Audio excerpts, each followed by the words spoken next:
Welcome to HCD's Mindset. I'm Michelle Nigella. And I'm Kathryn Ambrose.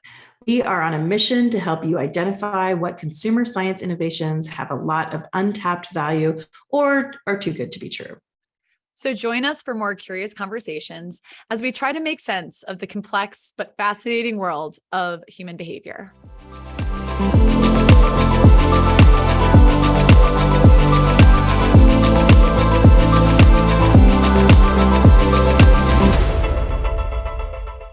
Hello, everybody, and welcome back to Mindset. It is Kathryn and Michelle. Hello. And we are so excited to be here today, again, with a great person that we've chatted with once before already on the podcast. We have Tian Yu joining us again. Tian, how are you doing today? Good. It's very nice to join in again. Thank you so much. And for people that weren't able to join in last time, which you can always check out the episode to learn more about Tian's background. Yeah, exactly. We talked a little bit about AI, but for those who don't know, who are you? Can you give us a quick snapshot about who you are? Right. So I am the director of sensory at a technology consulting company, Aigora, right now. Awesome. And we had a great conversation about artificial intelligence and AI, but we realized that we also wanted to talk to you a bit about this, everyone's talking about futurists and the future. And one of the other buzzwords that we needed to get into and get a better understanding of is this idea of the metaverse. So it kind of needed its own episode to really dive into it, because I think when people hear the word metaverse at this point, they think Facebook, right? Which is unfortunate because that's not it. Metaverse is not Facebook. So can you give us sort of like a short description of what metaverse is? Right. So that's interesting. That's actually the first question I asked to my guests as well. But in their own perception, what exactly is metaverse? So I would explain metaverse. I would explain maybe Web3 instead of metaverse in this case, because I feel like metaverse is just one application of Web3.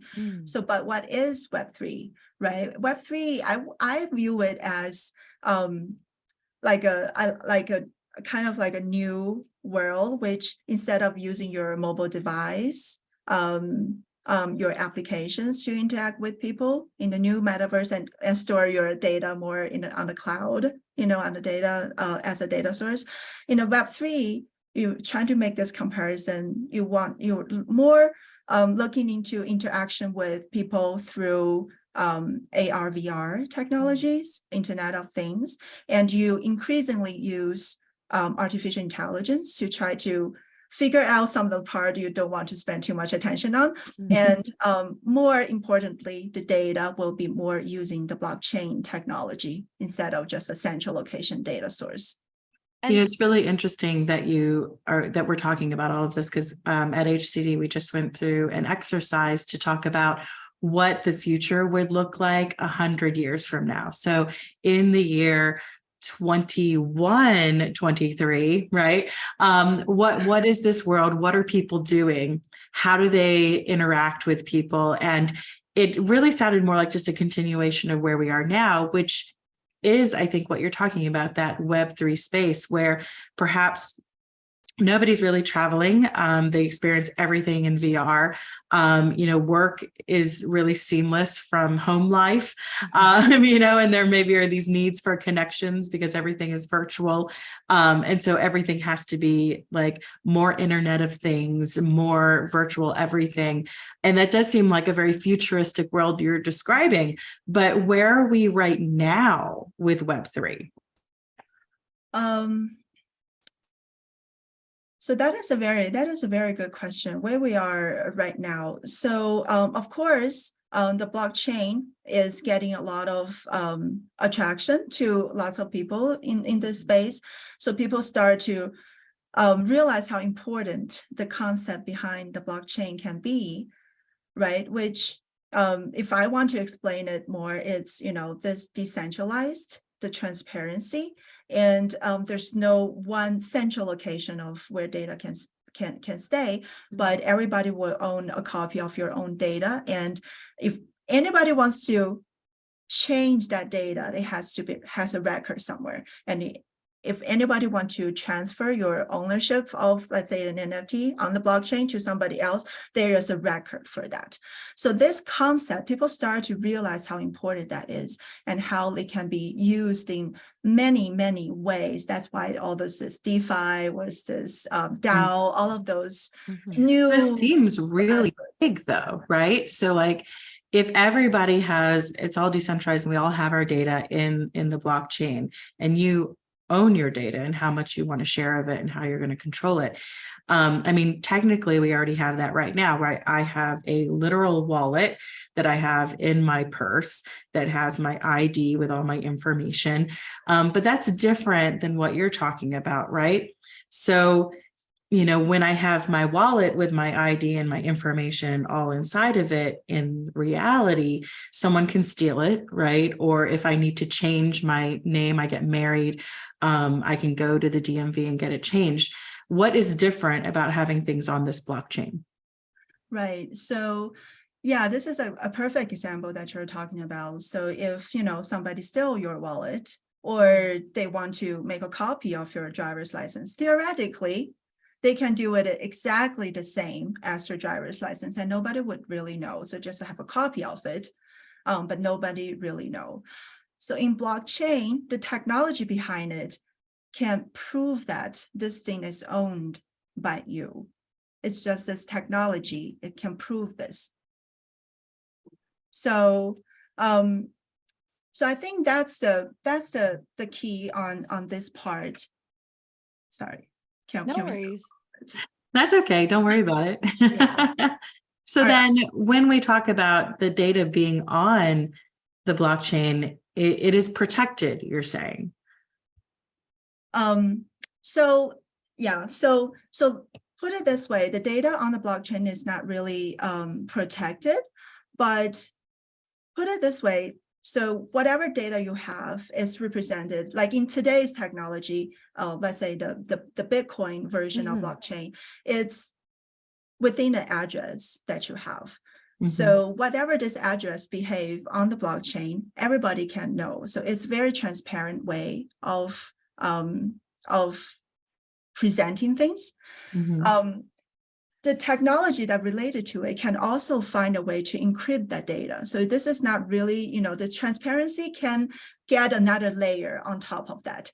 So with Bitcoin, what we're, you know, talking, where a lot of the chains that we're talking right now, it is transparent. So everybody, if you have an address, you can go to the chain and see what this address have done.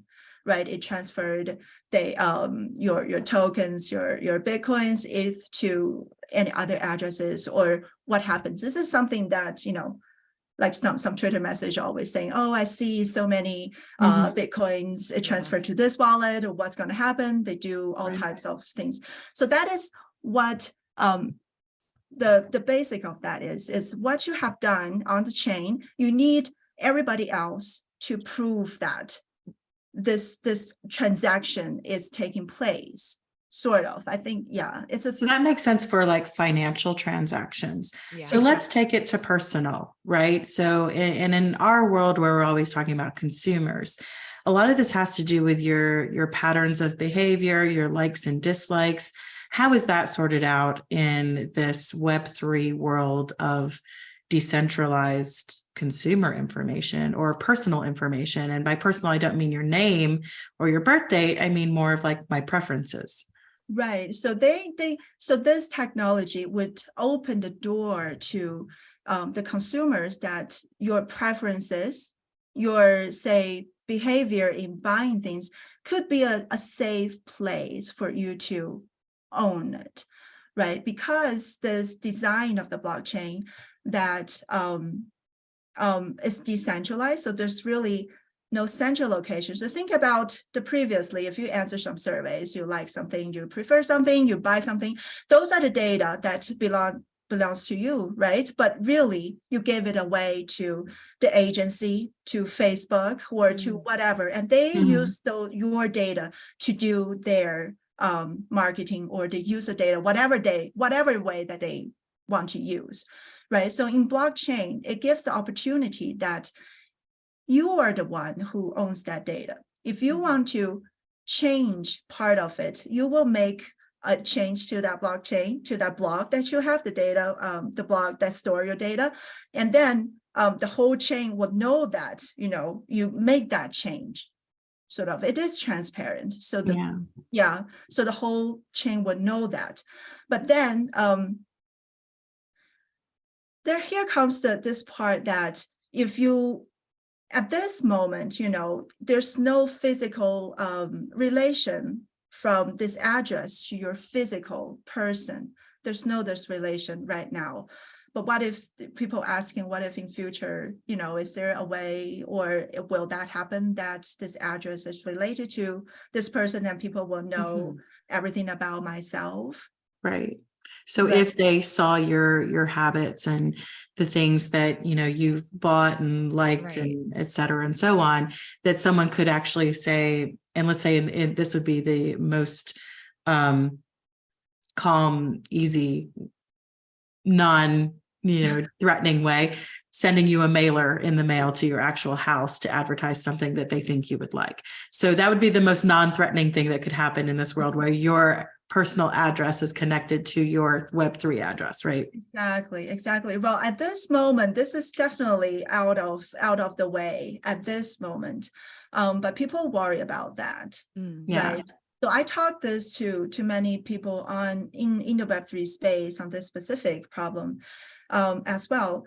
But then what I learned from them is that the change, so this technology, this blockchain, or Web3, maybe blockchain technology is evolving so fast that some of the questions that we have like month ago, and now there's new technology to help solving it. Yeah. So for example, people used to ask me, if, of course, the younger generation will be easier to accept this digital wallet and everything, that this whole concept that related to it. But what if it's older generation, they just don't really have the digital wallet. They don't really have the capability of setting it up or whatever. They don't want to. Yeah. But then to use blockchain technology these days, like now, you don't really need that. The whole concept of using digital wallet, using blockchain can be kind of embedded behind just a browser. So there are things that exist and things that potentially don't exist. And when we're talking about right now, so what exists right now is Google has information on me, Amazon has information on me, Facebook has information on me, et cetera, and so on. But as far as Web3 and the blockchain goes, since I don't do anything with any financial Bitcoin or e-commerce, I don't exist there right now. Or is that not the case?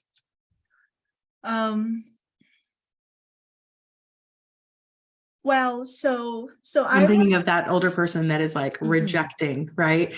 But they do some things online. They have, an email account, they have a Google history, so they have a footprint, whether they like it or not, and that information is being sold, but that is separate from what the Web3 is going to be and what the blockchain is being built to be, right?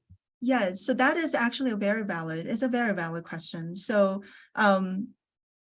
at this moment, it's definitely separated, I think. But of course, strange things happen, and you don't know what's going to happen with those, all those scams and things. A migration has to happen at some point if we really want Web3 to be part of every day, right? Then all this activity that we're doing, on Google or Amazon or Facebook or whatever it is, has to be part of our own blockchain. Yeah. And I think it's a little bit also to the notion that we're in a metaverse because it's unavoidable. Right. And so is Web3 something that is it unavoidable? Can you opt out of it?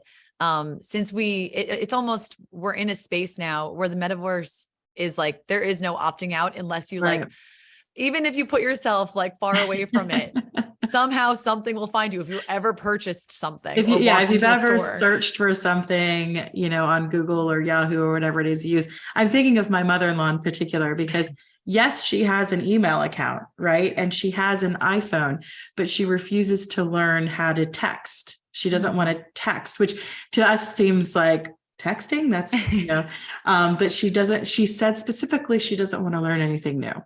Like she's left it at that. I don't want to learn anything new.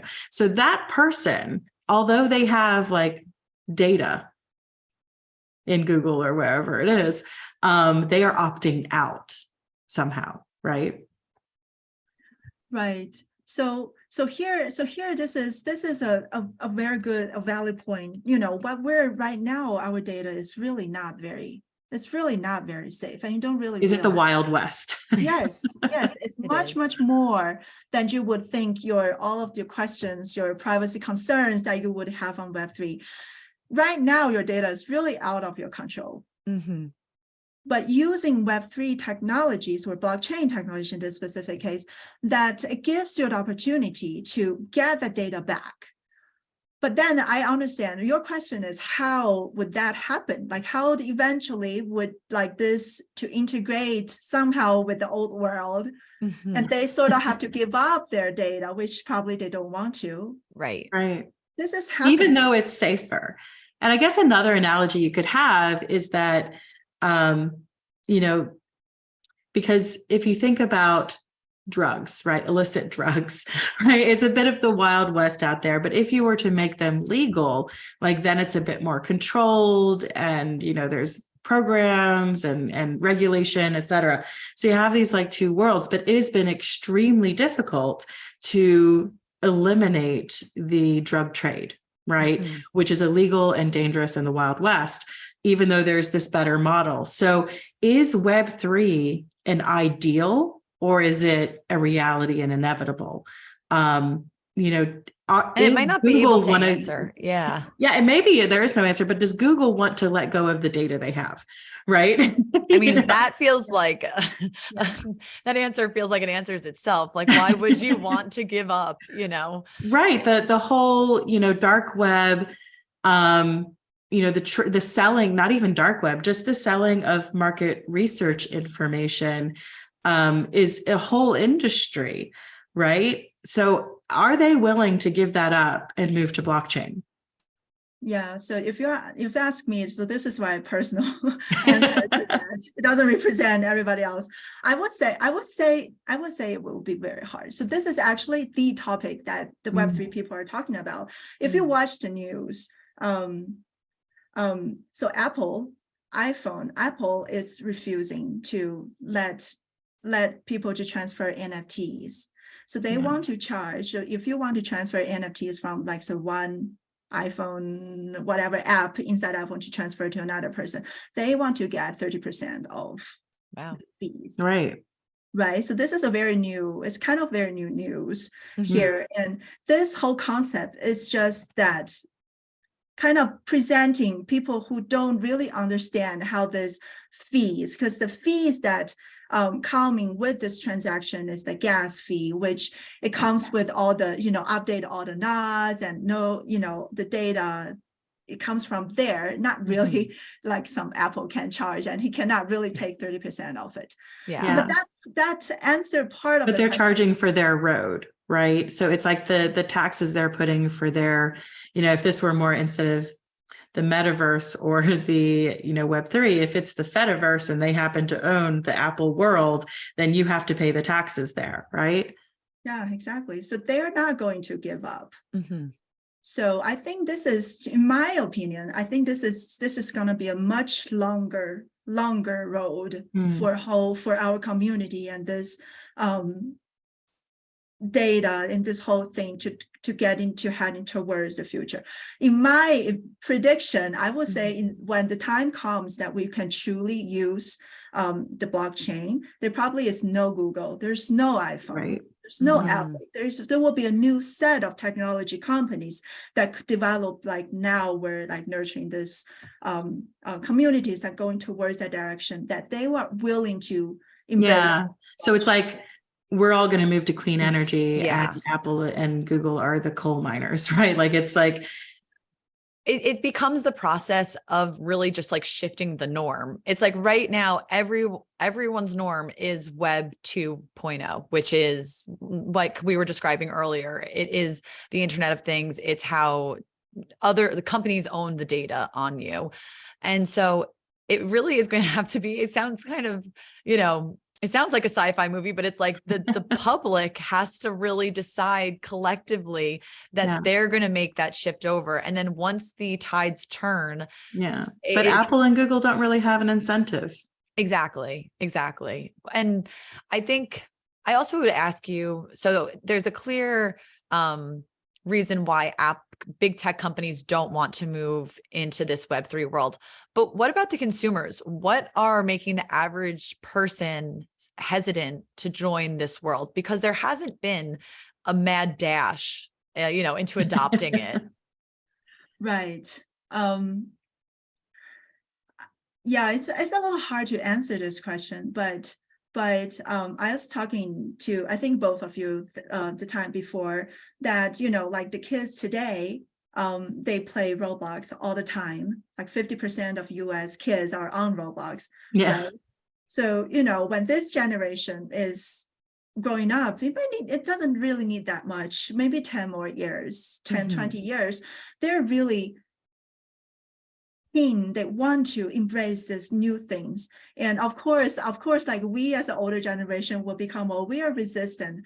But I don't think this is something that people will like. This is not the decision where the decision point or the whatever the pinpoint is that it will just happen. It's like tides and waves. Eventually, it will happen to a point that people are accepting this idea and they do want to use it and they just feel this is norm. Right. Yeah, like internet. I mean, people rejected cars at one point. Right. Yeah, exactly. Like older generation cannot really, like my grandfather, they don't really use internet. They just, write papers, letters, and that's the norm for them. But now it seems just so old. It's like, when was the last time I had a letter in, email? Right. We still send them. Yeah.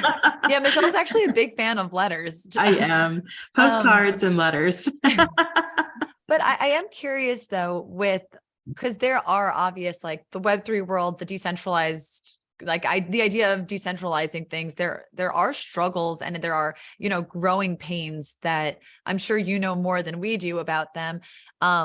And specifically when it comes to data privacy, I know that that's been a really big concern in the blockchain space.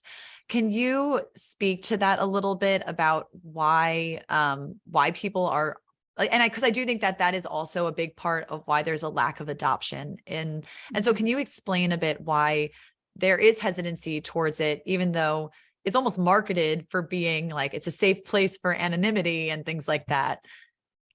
Yeah, that's interesting. That's an interesting question. So I think when you look at this privacy issue from the old world, let's say Web 2 world versus Web 3 world, I think the definition might be a little bit different. I would say the Web 2 world, the privacy is much bigger issue. It's much bigger issue right now when we have all those apps and our data it just given away without our notice. On the other hand, the Web3, the crypto, world, you heard lots of scams. Like yesterday I read news, some NFTs, the Bored Apes Club, if you ever they're stolen. Like, is that 13 of them are stolen that are worth like tens of thousands of dollars. Yeah. But that data is not really privacy that represent you, right? People don't really associate, who stole that, the ownership of that. Your personal demographic or whatever information about yourself is really not related to that. Yeah. Of course, there are probably bugs or something is not right. I don't really know what exactly is not right there that makes people being able to steal their NFTs. But that's something that technology can definitely come in to help, right? It's not like when you develop a technology, it's not going to be a future proof at version 1, right? It will evolve to kind of cover all the bugs and holes. But from people adopting point of view, I will just say that it needs more education. I think it's really on a different level. I would say our data right now is much more unsafe. It's much more dangerous than what we're talking about the data on. Yeah, I agree. I think that the education, just in understanding the terms, but then also I think that there has to be a shift in mindset about almost like responsibilities, because like Michelle was almost alluding to with the Fediverse and with the way that Web3 is set up, there is a sense of self-governing. And so with that, you have to be willing to accept responsibility. And I think that that is a really interesting, thought. Well, I think exercise. behaviorally people are more lazy, right? So actually having to take ownership of your data and do something about it is a much larger ask than having people just assume someone else will take care of them. Right. Right. And then I just thought about this, like in the crypto world, there is a saying also, they said if it's not your keys, it's not your money or Bitcoin or whatever, because you store your Bitcoin in your wallet, and the wallet has a keys. It's a phrase, like 10, 16 phrases that you have. You need to know that if somebody put a lot of this miscommunication or misconception is coming from people still using the Web3 ideas, they're just transferring to that Web3 and think it's not safe. For example, if your money, your cryptocurrency, it's on an exchange, something like, Coinbase, for example, there's other exchanges as well. If you keep your Bitcoin there, it's really not, decentralized. It's not using Web3, blockchain at all. You're really not, you put that in your own wallet. You're just using there as a platform, like your bank, right? Online banking. It is just an online bank. Exactly. And then somebody can really steal that money away. Yeah. Because we're not there yet. And well, it's also because it's a bank, but it's not a bank. So it's not, doesn't have the security. It's not federally insured. Yeah, exactly. Like people can take from you and it's just gone then, because it's like you were saying, it's not, it's that gray area of pretending to be Web3 in a Web2 platform. Exactly. So if you want to store your cryptocurrency securely, you need a cold wallet. You have to have a wallet. Right. You have to have the phrase, you have to find a way to memorize those phrases, and then it's yours. It's really the technology, blockchain technology can kind of prove that, protect you from people stealing it away, if that is really in your wallet. Yeah. And at the same time, I mean, we use credit cards and there's no security there, like exactly zero security. Right. Well, and I think that's the education that is lacking right now with, I would say, the general population, but hopefully with the generations to come, this will be part of honestly, like basic skills, is understanding the Internet of Things and understanding blockchain and the idea of decentralized. A different sort of home economics. Yeah, exactly. Very interesting. And I guess I want to end this also with the same way that we ended our last conversation, is asking you, and I know this world moves quickly. So I am curious, what is your predictions for the idea of Web3 and, like, even if you want to say the metaverse expanding, like what do you foresee, what do you foresee the future with of your it being? futurist hat? Yeah. Right. So I would say there are probably lots of pain coming along this way, but I do believe that this blockchain technology is really going to change the way that we live on this world. So we will eventually be our own data owner. And of course, many areas, whether it's, finance area or consumer sensory science area, we'll be able to own our own data and embrace the blockchain technology and going into the future.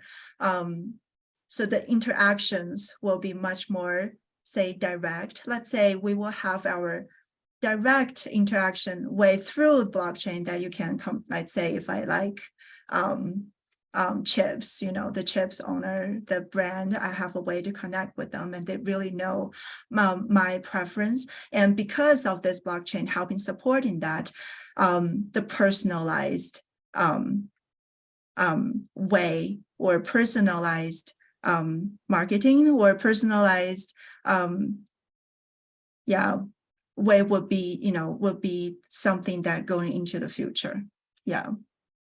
Interesting. Awesome. Yeah, very interesting. So we are now going to move in to your favorite segment. We're going to be doing the free association exercise, the react attack game. I'm going to give you 10 random words, and then you're just going to say the first thing that pops into your head. Are you ready? Yes, I am. Yeah. All right. So the first word, virtual reality. That's 2 words, but Yeah, virtual reality. I say connection. NFT, Ownership. avatars, A digital twin. metaverse, Say future. blockchain, Transparency. Yeah, tracking, that's a risk. Bitcoin, I'll say wealth. I think that one will be in the future. That will be what really like the money is representing to you right now. Yeah. social media. That's an interesting one. I guess it's not really That could implicit. be your word is interesting. Sure, interesting. Yeah. Internet of Things. Data. And then the last one, you've made it to the last one. Yes. Control. Control. I would say give up. Oh, okay. Mhm. Awesome. Well, thank you so much for joining us today. This was really informative and an interesting conversation. If people have questions for you or want to learn more about Aigora, where can they find you? Yeah, the best place would be my LinkedIn. Awesome. And you also have your own podcast, right? Yes. So Aigora have its own podcast. It's called Aigora Cast. So we have conversations with industry experts on how new technology is transforming sensory consumer science. So we focus more on the sensory consumer science, but we are looking into the new technologies, how it would change this area.